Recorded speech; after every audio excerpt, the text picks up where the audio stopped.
এটা আল্লাহর কথা, আল্লাহর বাণী থেকে আমরা জানতে পারলাম যে প্রকৃত সুখ এখানে রয়েছে। তাহলে সুখী হতে হলে এই দুটি জিনিসের কোনো বিকল্প নেই, একটা হলো ঈমান, একটা হলো সৎ আমল। সৎ আমল কখন হবে? ওই সময় হবে যখন আমাদের আমলটা কোরআন হাদিস অনুযায়ী হবে, বা একটু বিস্তৃত ভেঙ্গে বলা যায় যে সৎ আমল তখনই সৎ আমল হবে যখন ওই আমলটি মহান রব্বুল আলামিনকে খুশি করার জন্য করা হবে আর রাসূলুল্লাহ সাল্লাল্লাহু আলাইহি ওয়াসাল্লামের তরিকা অনুযায়ী হবে, তখন ওটা সৎ আমল। আর ঈমান বলতে খাঁটি ঈমান, মুশরিক মার্কা ঈমান নয়। কাফের মুশরিকদের একটা ঈমান ছিল, আবু জাহাল, উতবা, শাইবা, এরা কিন্তু হজ করত। সেই হিসাবে আমরা বলতে পারি আলহাজ আবু জাহাল বা আলহাজ আবু জেহেল, কিন্তু তাদের হজ কি ফায়দা দেবে? দেবে না। এজন্যে যে তাদের এই ঈমান ছিল শিরকি ঈমান, ওয়া ইউমিনু আকসারুহুম বিল্লাহি ইল্লা ওয়া হুম মুশরিকুন।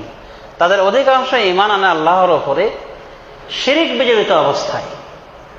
সূরা ইউসুফের ভিতরে আল্লাহ রাব্বুল আলামিন এভাবে বলেছেন যে তাদের অধিকাংশ ঈমান আনে আল্লাহর সাথে শিরকের সাথে জড়িত হয়ে। তার মানে আল্লাহকেও মানে, আবার হবল টবল হাবি ঝাবে এগুলোকেও মানে। আল্লাহকেও মানে, আবার পীর বাবাকেও আল্লাহর সাথে খাড়া করে দিয়েছে। আল্লাহ বিকে উদ্ধারকারী, পীর বাবাকে উদ্ধার করে। আল্লাহ চিরস্থায়ী চিরঞ্জীব, পীর ফকিরও চিরস্থায়ী চিরঞ্জীব।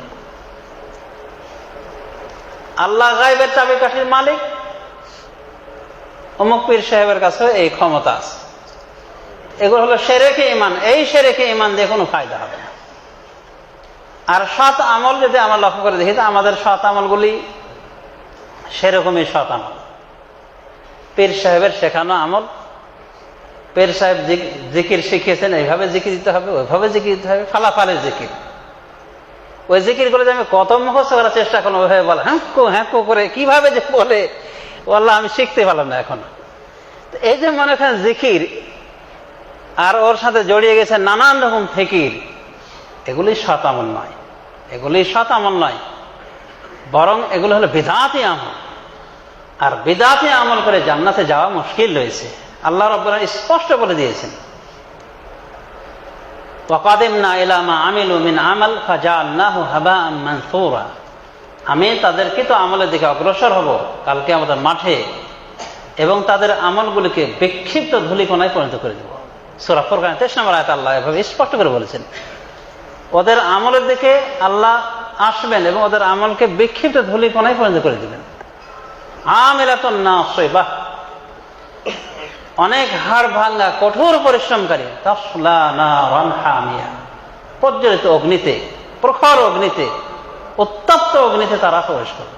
এত আমল আল্লাহ নিজে বলছেন যে আমিলাতুন নাসিবাহ, অনেক অনেক আমলকারী, তাসলা নারান হামিয়া, একেবারে কঠিন উত্তপ্ত অগ্নিতে তারা প্রবেশ করবে। তাহলে আমল করলেই নয়, আমলটা সৎ হতে হবে। আর আমল সৎ মানে আপনার দৃষ্টিতে নয়, কোরআন হাদিসের দৃষ্টিতে সৎ হতে হবে। রাসূলুল্লাহ সাল্লাল্লাহু আলাইহি ওয়াসাল্লামের তরিকা অনুযায়ী হলে ওটা সৎ হবে, আর ওখানে আল্লাহকে সন্তুষ্টি করার উদ্দেশ্য হলেই সৎ হবে, নতুবা হবে না। সমাজশুদ্ধি, তাহলে সুখী জীবন পেতে হলে কোনো বিকল্প নাই ঈমান এবং সৎ আমলের। যতদিন পর্যন্ত আমাদের ভিতরে শিরক বিদ্যমান থাকবে, আল্লাহ আমাদের শান্তি দিবেন না। আমরা বিপদ আপদে থাকব, এবং এই বিপদ বিভিন্ন দিক থেকে আসতে পারে। আসমানি বিপদ, জমিনের বিপদ, সরকারি বিপদ, বেসরকারি বিপদ, বিভিন্ন ধরনের আপদ বিপদ আসতে পারে। আল্লাযীনা আমানু ওয়া লাম ইয়ালবিসু ঈমানাহুম বিযুলম উলাইকা লাহুমুল আমনু ওয়া হুম মুহতাদুন। আল্লাহ সূরা আনামের ভিতরে বলছেন, আল্লাযীনা আমানু ওয়া লাম ইয়ালবিসু ঈমানাহুম বিযুলম, যারা ঈমান আনয়ন করে এবং তাদের ঈমানকে জুলুমের সাথে তথা শিরকের সাথে মিশ্রিত করে না, উলাইকা লাহুমুল আমন, তাদের জন্য রয়েছে নিরাপত্তা, এবং তারাই হলো হেদায়েতপ্রাপ্ত। তাহলে নিরাপত্তা নিতে হলে, নিরাপত্তা জীবন এটা কি জীবন? এটাই তো সুখের জীবন, সুখময় জীবন। নিরাপত্তা থাকলেই না হবে। তা আল্লাহ কি বলছেন? আল্লাযীনা আমানু ওয়া লাম ইয়ালবিসু ঈমানাহুম বিযুলম উলাইকা লাহুমুল আমনু ওয়া হুম মুহতাদুন।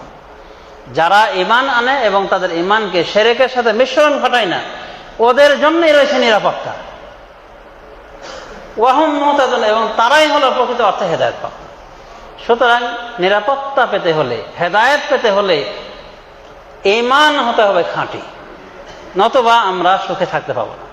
ওকে কি সুখী বলা যায় যে যেখানে রয়েছে সেখানে ওই গরম গরম করে বম পড়তেছে, অথবা সে জানছে যে তার চারিদিক ঘিরে রয়েছে শত্রু, বের হলে ধরে নিয়ে চলে যাবে, গুম করে ফেলবে? এটা নিরাপত্তা হলো?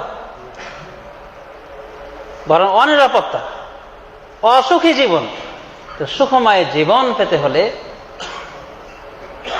ঈমান আনতে হবে। উলাইকা লাহুমুল আমন ওয়া হুম মুহতাদুন। সম্মানিত সুধী, তাহলে আমরা বুঝতে পেরেছি যে সুখ পেতে হলে, সুখী হতে হলে কোথাও যাওয়ার দরকার নাই, আল্লাহ যেভাবে বলেছেন সেইভাবে কাজ করতে হবে। ঈমান এবং সৎ আমল। ঈমান বলতে খাঁটি ঈমান, আমল বলতে সৎ আমল। আর সৎ আমল তখনই হবে যখন সে আমলটি রাসূলুল্লাহ সাল্লাল্লাহু আলাইহি ওয়াসাল্লামের তরিকা হবে এবং একমাত্র আল্লাহ রাব্বুল আলামিনকে খুশি করার জন্য হবে। তাহলে আমরা বুঝতে পারলাম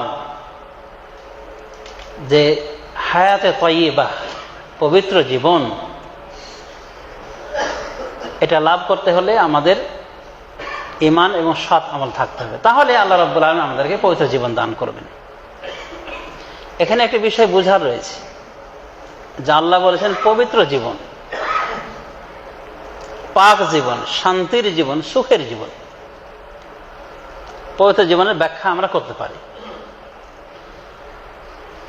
তো এর অর্থ কি এই যে আপনি কোনো দুঃখ কষ্টে পড়বেন না, বা আপনি কোনো প্রকার আর্থিক সংকটে থাকবেন না, অনেক অনেক সম্পদের মালিক হবেন, তাহলে আপনি সুখী জীবনে গেলেন, নতুবা নয়। এটাই কি আল্লাহ বুঝিয়েছেন? না। এই জন্য হায়াতে তাইয়্যিবার ব্যাখ্যায় তাফসীরকারগণ বিভিন্ন কথা বলেছেন।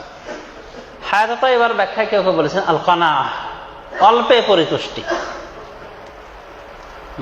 আল্লাহ রাব্বুল আলামিন আপনাকে যা দিয়েছেন তাতে আপনি রাজি। আরেকটা ব্যাখ্যা করছে আল ঈমান বিল কদর, তাকদীরের প্রতি ঈমান। যদি আপনি ঈমান আনেন এবং সৎ আমল করেন, তাহলে আল্লাহ রাব্বুল আলামিন আপনার তাকদীরের উপরে ঈমান বাড়িয়ে দিবেন। সুতরাং আপনার বিপদ আপদ সর্বাবস্থায় আপনি টেনশন ফিল করবেন না। বিপদ আপদ আসলেও আপনি মুষড়ে যাবেন না, একবারে হাওতাশ করবেন না। ওই অবস্থাতেও আল্লাহ রাব্বুল আলামিন আপনাকে স্থির রাখবেন। এটাই হলো সুখময় জীবন। তো হায়াতে তাইয়্যিবার ব্যাখ্যায় এগুলি সবই চলে আসে, যে আপনি যদি ঈমান আনেন এবং সৎ আমল করেন, তাহলে আল্লাহ রাব্বুল আলামিন এগুলি আপনাকে দান করবেন। যে আপনার ঈমান শক্তিশালী হওয়ার কারণে আল্লাহ রাব্বুল আলামিন আপনাকে পাক পবিত্র জীবন দান করবেন, এইভাবে যে আপনার ভিতরে অগাধ ঈমান আসবে, তাকদীরের প্রতি বিশ্বাস আসবে, যার ফলে আপনার সমস্যা থাকলো, হাজারো সমস্যা থাকলো, আপনি কিংকত বিমূঢ় হবেন না, আপনি হাই হতাশ করবেন না। এজন্য কিছু কিছু মনীষী ব্যাখ্যা বিশ্লেষণ করে বলেছেন, অনওয়ানু সাআদা হিসাবে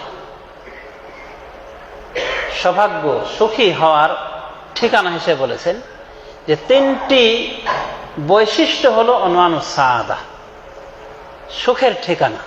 এই তিনটি বিষয় যদি আমরা করি, তাহলে আমরা ইহকালে পরকালে উভয় কালে সুখী হতে পারব। এই তিনটি বিষয় কি কি?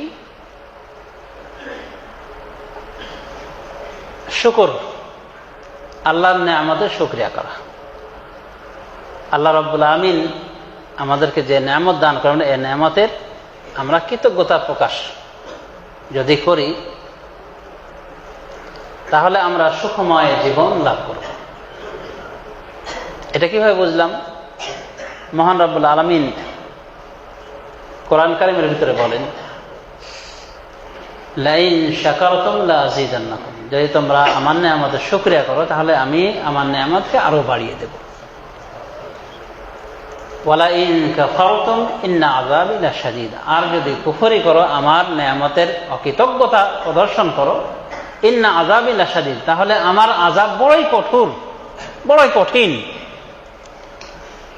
এই আয়াত থেকে আমরা বুঝতে পারলাম, সূরা ইব্রাহিমের আয়াত, এই আয়াত থেকে আমরা বুঝতে পারলাম যে আমরা যদি আল্লাহর শুকরিয়া করি তাহলে আল্লাহ রাব্বুল আমিন আমাদের নেয়ামতকে আরো বাড়িয়ে দেবে। নেয়ামত বাড়িয়ে দিলে তো আমাদের সুখ আরো বেড়ে গেল। আর যদি কুফরি করি তাহলে আল্লাহ আমাদের কে শাস্তি দিতে পারে, আমাদের যে নেয়ামত রয়েছে সে নেয়ামতকে ছিনিয়ে নিতে পারেন। অতএব নেয়ামতের শুকরিয়া করা সাআদাত লাভের একটি মাধ্যম, সৌভাগ্যশীল হওয়ার মাধ্যম, যে আমরা আমাদের যে নেয়ামত রয়েছে সে নেয়ামতগুলির আমরা শুকরিয়া করব। আল্লাহ অন্যত্র বলছেন, ফাজকুরুনি আযকুরকুম ওয়াশকুরু লি ওয়ালা তাকফুরুন। ফাজকুরুনি আযকুরকুম, তোমরা আমাকে স্মরণ করো তাহলে আমি তোমাদেরকে স্মরণ করব। আল্লাহ তো সবসময় স্মরণে রাখেন, তার তো ভুল হয় না, কিন্তু বলছেন যে তোমরা আমাকে স্মরণ করো তাহলে আমি তোমাদের স্মরণ করব। তার মানেই হলো যে আল্লাহ রাব্বুল আমিন তার যেটা প্রাপ্য সে প্রাপ্য আল্লাহ রাব্বুল আমিন দিবেন। এরপর কি বলছেন? ওয়াশকুরু লি, আমার শুকরিয়া করো, ওয়ালা তাকফুরুন, আমার শুকরিয়া করো, আমার অকৃতজ্ঞ হয় না। তাহলে সৌভাগ্যশীল হতে হলে আল্লাহ নিয়ামতের শুকরিয়া করতে হবে।